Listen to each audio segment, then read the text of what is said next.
everyone! This is Jella and welcome back to my channel. Sa mga bago sa channel ko, I'm Jella. I'm a work from home mom. I've been working from home for almost 8 years, so even before pandemic. And dito sa channel ko, nagpo-promote ako ng mga skills na pwedeng or madaling matutunan ng mga newbies, mga beginners, ganyan.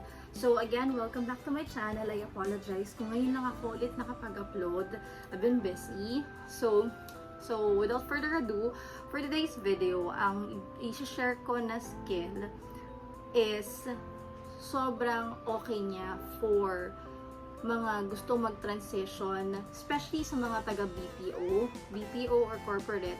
Kasi, I can say na madaling matutunan yung skills na to. Hindi siya complex, hindi siya marami. Isang skill lang yung kailangan mong i-focus na aralin. So, what I'm talking about is cold calling / appointment setting. So, what is a cold caller, Jella? A cold caller is a representative of a company or the client that calls yung nasa listahan or yung tawag na leads rather. So, si cold caller, either nag-offer siya ng product, mostly services like programs, coaching business, depende sa kliyente nyo. So, yun ang mangyayari. Pag sinabing cold caller ka, literal na nagtatawag ka. Bakit cold? Ano yung cold, Jella? Sometimes kasi yung mga lead, tatawag ka lang out of the blue. So, hindi nila alam anong kumpanya mo, sino yung kliyente mo, anong binibenta nyo, whatsoever. We also have leads na tinatawag naman is warm leads. So, yung warm leads naman, sila yung mga sila yung mga potential na lead mo na may idea na who your client is or what your business does. So, for example, they went to your social media page, pwedeng Facebook yan, ganyan, and then they submitted a form.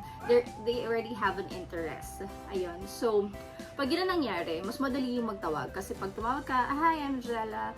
I'm calling from Jella Says. I see that you submitted a form from Facebook. And does that ring a bell to you? So you already build that connection. You remind them bakit ka tumatawag. Na parang ang dating is, kaya ako nandito kasi dahil sa'yo. So how do you do your job effectively? Yun ang tanong doon.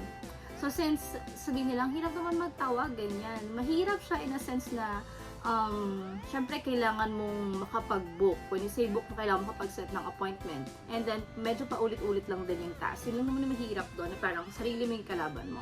But once you get the hang of it, madali siya, promise. For me, I've tried cold calling before. And if gusto nyo ng pera, nandito ang pera talaga sa cold calling. Kasi it's sales. So, may mga client na may incentives, and then you could go as much as 6 digits. Hindi ako nagbibiro. You can earn 6 digits. So, syempre, pili ka lang ng client. And then, once you already know your skills, alam mong appropriate ka para doon, or pinag-aralan mo, ganyan, then, pwede kang makipag-negotiate. I've checked with Upwork. The range for cold caller appointment setter is from $7 to $15. So, kung sa tingin mo pasok ka doon sa bracket na yon, alam mong kaya mo, and then it's really a plus na meron kang experience with BPO if bago ka pa nagta-transition, kasi kung yun yung ginagawa mo sa BPO, there's no difference, nasa bahay ka lang. So yun, so paano nga ba maging effective na cold caller, Jella? Yun yung pinakatanong doon eh. So for me, kung nag-start ka pa lang doon sa client, syempre may spill yun, may script.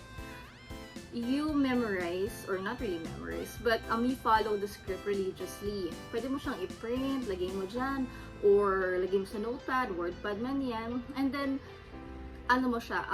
isanayin mo yung sarili mo maging komportable sa pagde-deliver ng lines. Ako, ginagawa ko, I-record sa phone ko yung script, and then pinapakinggan ko, tunog robotic ba ako, walang kabuhay-buhay, medyo may maganda naman yung accent, enunciation, kasi that really matters, lalo na through phone lang naman lahat ng communication nyo, yung interaction. So kailangan you represent yourself well dun sa other line, na parang professional ka and all. And then ang magiging issue mo lang naman sa cold calling is yung mga tatawag na rebuttals, rejections, naririnig mo na I need to talk to my wife first, I need to talk to my husband first, I'm not available today, I'm busy, mga ganyan. So pag mga ganon, minsan may mga binibigay naman yung client ng mga objections, paano i-handle, and then when you do, kailangan confident ka. Ako ay always, pinapakita ko lagi yung sense of urgency na parang, this wouldn't take 2 minutes, this will just take 2 minutes of your time, and then, since you already reached out to us, then, I'm just checking why you reach out to us, then dire-diretso ka na.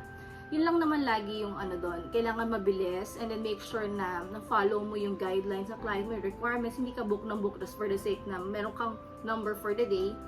And tanong mo lang kailangan, and then make sure that you always ask for the time zone. Kasi mamaya yung kliyente mo Eastern and then binubook mo Pacific. So, it doesn't make sense. Hindi sila magkikita. So, always ask that. Also, confirm yung email address para makapag-send ka ng confirmation. Ako, pag nakapag-book ako, I also send like a SMS or text, call reminder, ganyan-ganyan. May appointment ka today. Either first week in the morning or an hour before yung meeting. I do that. Para hindi masayang yung booking mo. Kasi ako, personally, I monitor yung lahat ng binubook ko doon sa sales pipeline. Kung okay ba siya, kung nangyari yung call, do I need to reschedule? So, kailangan hands-on ka sa mga booking mo. Especially pag direct client. Kasi since ikaw lang naman ng magado, wala ka namang team leader nyo, monitor na, no, Jella, hindi nangyari yung call, you need to reschedule. So, cold calling and then appointment setting, it comes hand in hand. So, ikaw magko-call and then ikaw din na magbo-book. So, kailangan mabilis. Usually, yung calls lang naman dito, pag hindi naman sobrang complex or maraming script, it could take us less than mga 4 minutes, ganyan kabilis. And then kung meron kang 100 dials or 200 dials in require ng client mo, and it's really attainable. Kasi kung 100, makakausap mo na din 3 or 4. So, mabilis lang siya.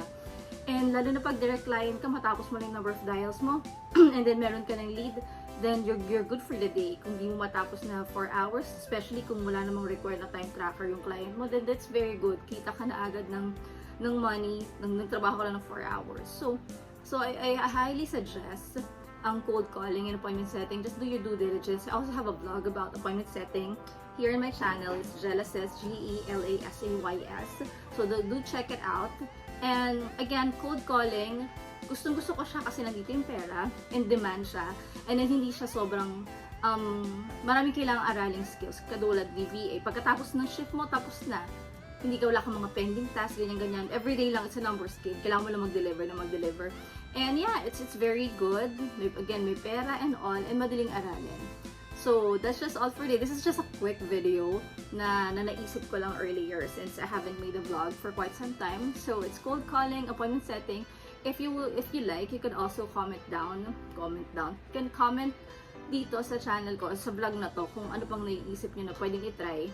Kasi, yung mga sinasuggest ko naman, as much as possible, mga na-try ko na siya before na mga work. So, I don't have scripts. So, lahat yun nasa, experience lang, or yung ano yung nangyari before, inaalala ko lang siya.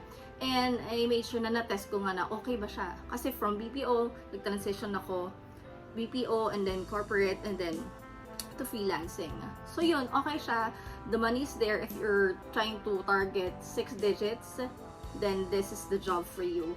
And then, yun lang naman Cold calling again, magtatawag, kung mahilig ka magtawag. And make sure pala na maganda internet mo. Pag freelancing, may sarili kang laptop. And then headset. Yun ang mga bread and butter mo if you wanna go with cold calling. And then you could go ahead and check job sites. You could go Facebook community, job sites like onlinejobs.ph or Upwork for clients, for direct clients na makikita mo there are also agencies, but I'm not too sure if ganun yung rate nila. Mas mataas kasi talaga kapag nag-direct ka, kapag ganyang cold calling, kung gusto mo talaga ng mga incentives and all. So that's just all for today, and thank you very much. I hope you enjoyed watching this vlog, and I'll try to create more content about work from home. So thank you very much. And ingat kayong lahat. Please do not forget to subscribe to my channel. Please like and subscribe. Thank you very much. Ingat. Bye.